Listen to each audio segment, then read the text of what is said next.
good morning, good afternoon, good evening. You're listening to the Thai Expat Daily Show. I'm your host Kieran Mack and thanks for tuning in. Don't forget to like this video if you're watching us on YouTube and please do subscribe. We're also available on Apple Podcasts, Spotify, Amazon Music and a host of other podcast players. Now that that's all done, let's jump into today's show.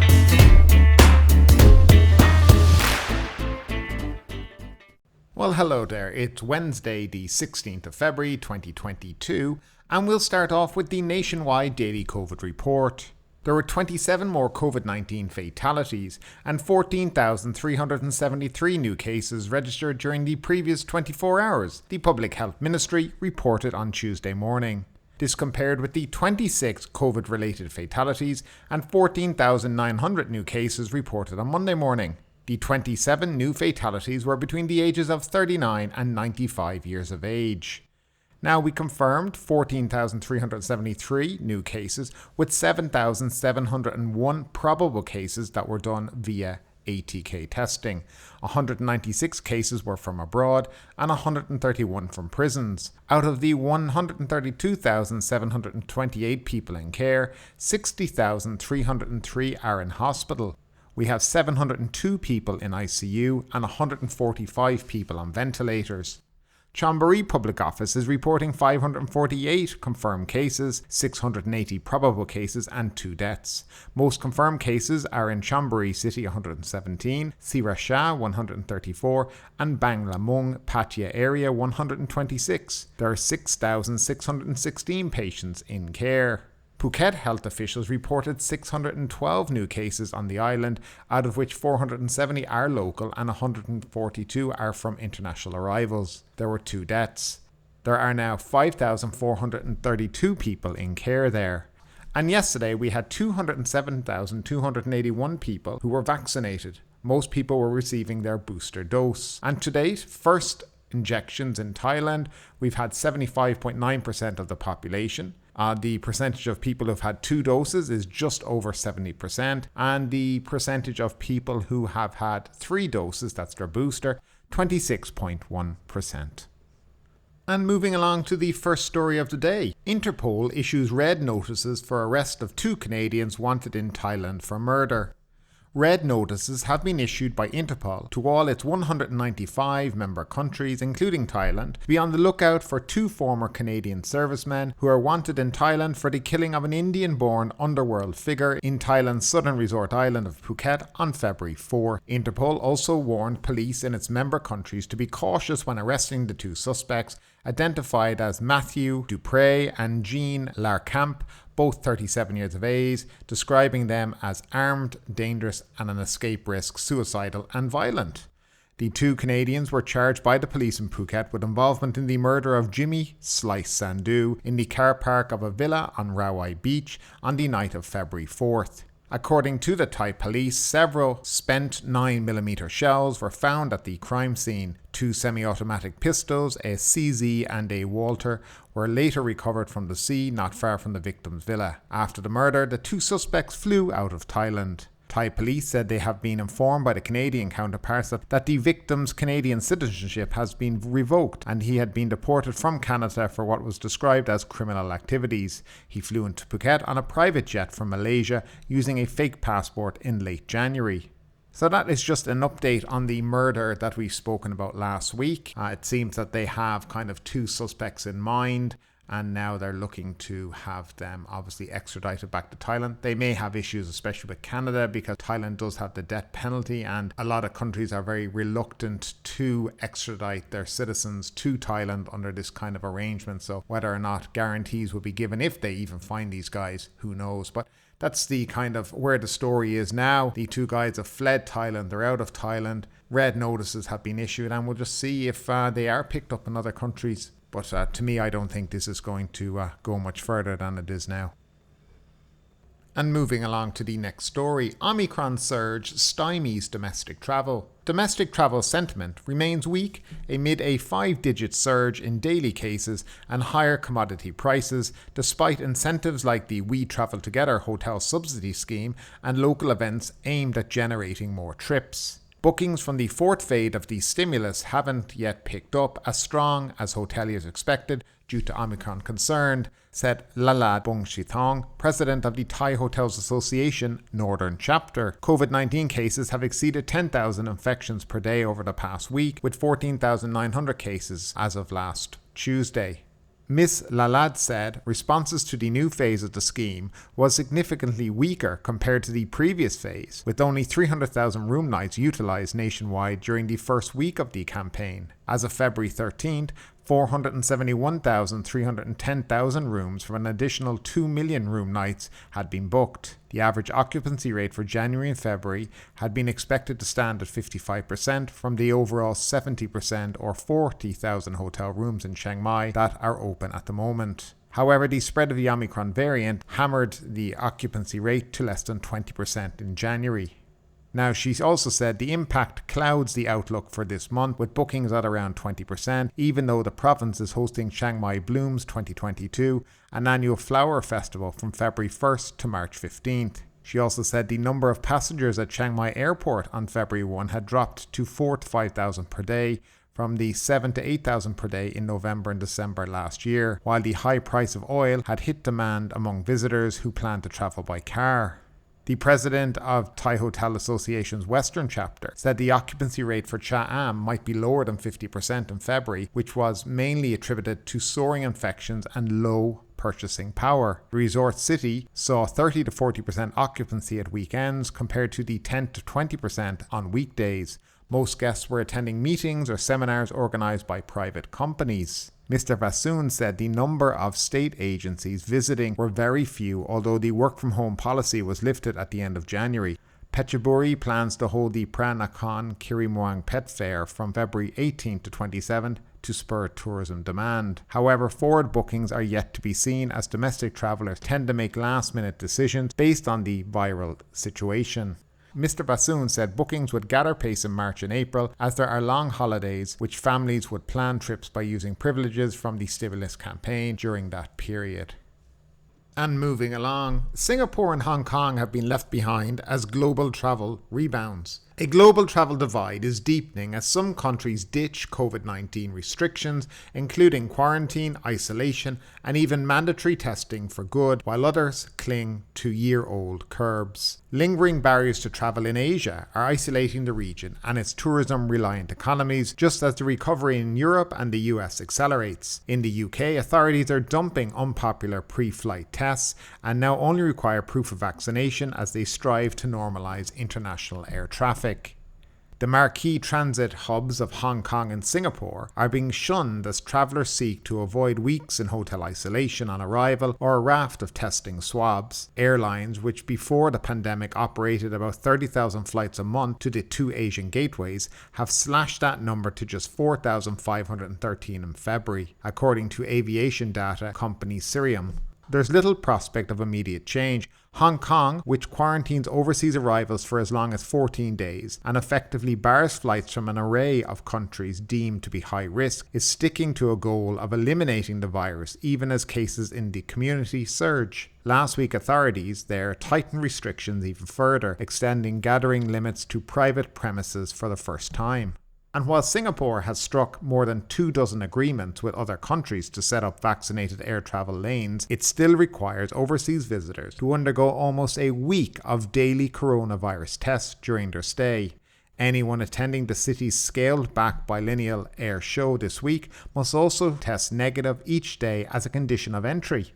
These impediments to flying extend the financial pressure on airlines primarily flying routes in Asia, from Cathay Pacific Airways Limited and Singapore Airlines to budget carriers such as Cebu Air in the Philippines and Malaysia-based AirAsia. While China holds the key to a broad recovery, its vast market could trigger a global travel resurgence all on its own. The country is expected to keep its borders sealed for most of this year at least. The uneven air travel rebound is likely to continue for the rest of 2022 as countries in Europe and North and South America continue to reopen and Asian restrictions put off travellers, according to Rob Morris, who is Cirium's global consultancy chief. The two-speed recovery is very evident, he said. A significant level of intra-Asia travel touches China, and with borders there likely to remain closed to the international arrivals through late 2022, the recovery in Asia will inevitably be slower than in other regions.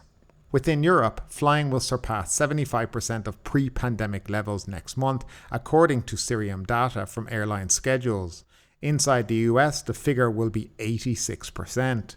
Asia's COVID curbs are choking the flow of visitors to the countries that need them most. Australia's Jetstar recently delayed a resumption of flights to Bali from Melbourne and Sydney, citing the island's 5-day quarantine requirement for vaccinated arrivals. "We look forward to flying into Bali when quarantine restrictions ease further," said Jetstar, which is owned by Qantas Airways. Thailand this month resumed quarantine-free tourism for vaccinated travellers, but the programme's requirement for multiple tests, registration, and a certain baseline of insurance cover have drawn criticism. The government predicts less than 10 million foreign visitors this year, down from 40 million before the virus. "The testing requirements are a disincentive," said Hannah Pearson, founding partner of Kuala Lumpur-based tourism consultancy Per Anderson. The fact that Singapore and Thailand, the two leaders of reopening in the region, are still taking the intense approach to testing may encourage other countries to behave similarly. "The cost of daily swabbing for a family visiting Singapore is prohibitive enough," said Pearson. "The mandatory test on arrival is 125 Singapore dollars. That's just over 3,040 Thai baht. On top of that, visitors run the risk of returning a positive result, then paying to quarantine in a hotel and wasting their trip," she said. Now, at some point, Southeast Asia's tourist hubs will need to demand less of overseas visitors. That might mean downgrading to a rapid antigen test on arrival or waiving tests completely for those who already record a negative result before they take off. China and Hong Kong, meanwhile, are showing no sign of giving up their battle to contain the virus, even as other parts of the world treat it as endemic. Chinese authorities this month locked down 3.6 million residents in the southwestern city after identifying fewer than 100 cases. The central role that China and Hong Kong play in Asia's aviation market means their COVID-0 approach weighs on neighbouring nations. The number of scheduled flights into all of Asia from outside the region this month is little more than half the total before the pandemic, Cirium data showed. So I think this is very, very relevant to Thailand, and it just shows the lack of direction that Thailand is in. It seems that Asian countries are nearly banding together with having all this kind of testing on arrival and this ultra-conservative approach to COVID. In the likes of Thailand, Singapore, Malaysia, and other countries like this, it hasn't particularly stopped the increase in COVID numbers. So it makes you wonder why they continue to go down that line. Now, here in Thailand, I think we know why. I mean, there's big money in COVID testing. There's a few individuals making that big money from it. As we've spoken before, a lot of this is a money-making racket. This money-making racket is only going to a few. Eventually, people will start to speak out in the hotel industry, in the airline industry, and that may be when this all will stop. Thailand cannot continue to go down this line that it's on, demanding these tests from people on a continuous basis, having this quarantine on arrival while you wait for your PCR test, come back in 5 days for another PCR test and wait again in the hotel and have this insurance and all the paperwork that go with it. They can't continue this. As we spoke about a few minutes ago, Europe is basically reopened now. America the same, South America, Philippines, Australia soon, and if you look at it like that, all these countries are just pushing forward and getting on with life. Norway recently dropped all COVID restrictions in that country, which is a good thing. There's something wrong with the thinking within the Thai government, or either that or they just like to talk a lot of nonsense. Actually, I do think it could be the latter there, but nevertheless, a month ago they were talking about COVID, endemic, Thailand, moving on with things. It was time. And since then, nothing has been said about that. Then a week ago, they started again back with we're going to start with the living with COVID that they discussed last year, and we can see where that went. Nothing's ever changed. So there is an awful lot of talk, but very little action in relation to what they say. The only way any of us can ever believe what they say is if they actually do something about it. So if you say we're going to start living with COVID, okay, that means international arrivals coming in need to only have a test before they leave and their vaccine certificate. Proof that what you say is what you're doing. Otherwise, nobody believes you, which is evident in the figures for tourism this month. People have not bought into what the Thai government think is tourism-friendly initiatives. They're not in any way, shape or form.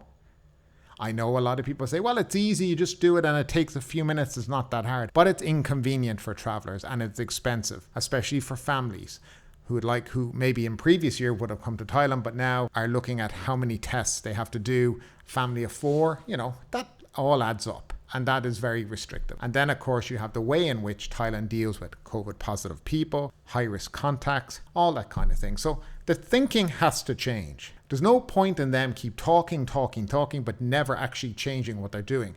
Nobody believes. Travel agents now are giving up on Thailand for this season. They're looking maybe to November this year. That's their focus will be. Airlines will begin to cut back their schedules because they just don't see the demand, and they're not going to start flying half-empty planes every day of the week. They're eventually going to stop that too. But then we'll talk about travel bubbles in a few minutes in one of the stories that we're coming up to as well. So yeah, there's lots and lots of different things being spoken about, but very little action in relation to it all. My hope for Thailand, because I believe restrictions first need to be reduced in the country, and we need to get into that kind of mode and way of thinking. If you're talking about endemic, then we need to stop wearing masks around. We need to be allowed to return to our normal lives. And that has to be the first part. And of course, the second part then will be international tourism and all that stuff that comes after it. But there has to be a starting point somewhere.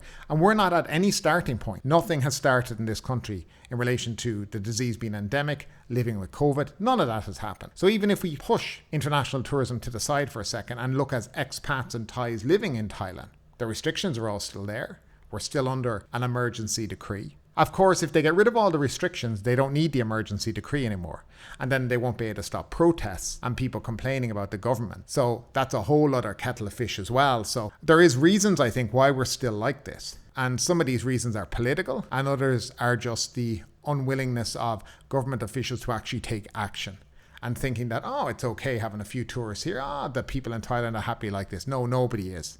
But that is why the government have been hammered in by-elections over the last couple of months, while they're probably going to lose the Bangkok governor race, while they will continue to lose more and more by-elections, while even the government parties that make up the coalition are not supporting the main party anymore. So yes, there's a lot of change going on here in Thailand, but in a political sense. But from the people on the ground, it's still the same old that we've been going through for the last 2 years. And it is time for it to change. And that is my opinion on that for today. Either agree or disagree.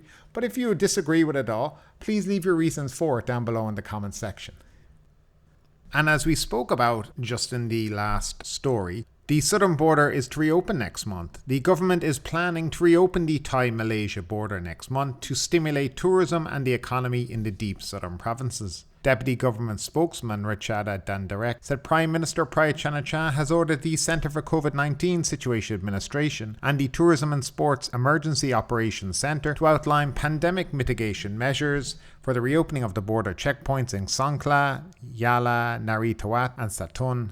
Following the government's policy to open a travel bubble with Malaysia, tourists from the neighbouring country will be allowed to enter under the test and go scheme with no quarantine upon arrival. However, visitors will still need to pass 2 RT-PCR tests after arriving in Thailand. The Prime Minister is confident Thailand will remain one of the world's top tourist destinations despite the pandemic. The government will support efforts to revitalise tourism with an emphasis on public health and safety, Ms. Rashada said. Dr. Sutek Petmak, Inspector General attached to the Public Health Zone 12, said the COVID-19 situation in Malaysia and Thailand are similar.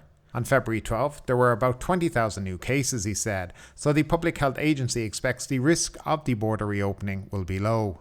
Before the reopening, government agencies will prepare immigration processes, testing, hotels with the SHA Plus standard, and businesses with a COVID-free setting, including public transport, tourism sites, restaurants, and department stores, he said. We now know that these travel bubbles are actually the test and go scheme, just renamed a travel bubble. Now, normally a travel bubble works in both ways, so Malaysians can come over here and Thais can go, and residents of Thailand can go to Malaysia. Not much talk of the going over to Malaysia part, but lots of talk about coming to Thailand. Now again, how appealing this is going to be to the average Malaysian on the border with Thailand, having to undergo 2 PCR tests at the 2,100 Thai baht each, having to have a hotel when they arrive. I just don't think this is going to be anything other than a disaster. They continue, as I said, with the same policies, with the same results, which are not good. And surely at some point when you keep seeing the same result after the same useless policy, it's time to change and look at something else. Apparently they have looked at something else. They've decided to call the test and go a travel bubble instead. I don't know. But anyway, if you live down there, you might be able to go to Malaysia, you may not. And if you're definitely coming into Thailand, you're going to have to go through the whole test and go process, like everyone else. And next up, 4 tourists injured in fall from scenic viewpoint on Thailand's Larn island. 4 tourists sustained serious injuries when they fell from a viewing point on a rocky beach on Larn Island close to Pattaya after a wooden railing gave way. 2 days after the accident, Pattaya city officials, led by the Deputy Permanent Secretary, visited the site yesterday for an inspection before ordering major repairs. He also promised that officials will inspect the viewpoint, which is popular among visitors to the island on a daily basis. The wooden railing broke after the 4 tourists reportedly leaned on it to take a photo. One of the victims suffers bleeding to the brain and a punctured lung. He is currently under close observation at Muang Hospital in Pattaya. 2 others were sent to Bangkok's hospital for treatment, while the 4th was sent to a private hospital in Lem Chabang in Chonburi province. The viewpoint has been closed to all visitors since the accident, pending repairs. Officials from Pattaya city visited the injured on Sunday and gave them each 5,000 baht in initial compensation. Their relatives also demanded that authorities fix the broken railing quickly to avoid a repeat of the accident and speed up compensation payment to the victims. And finally, the Phuket News Daily Report. Local seafood fair spotlights Phuket's tourism woes. A seafood fair held in Shillong for Valentine's Day has proved popular for lifting local resident spirits, but has also spotlighted Phuket's critical problem in attracting tourists. Phuket police warn over alcohol ban. Phuket Provincial Police Commander has warned venue operators that police will be on patrol to ensure that the ban on the sale of alcohol from midnight tonight will be upheld.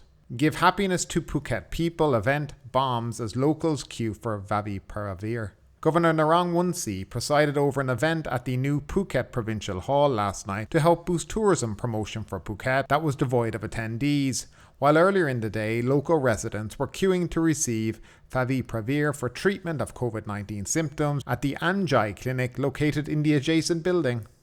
But ultimately, with this story or anything else that stood out to you today, I'd love to know your thoughts in the comments down below. Because yes, this is a news show, but it's also a conversation. Now keep that conversation going. Make sure you like this video, subscribe to the channel, share the video, and do all the good stuff that does help that YouTube algorithm. But ultimately, my name is Kieran Mack. You've been listening to the Thai Expat Daily Show, and we will see you next time.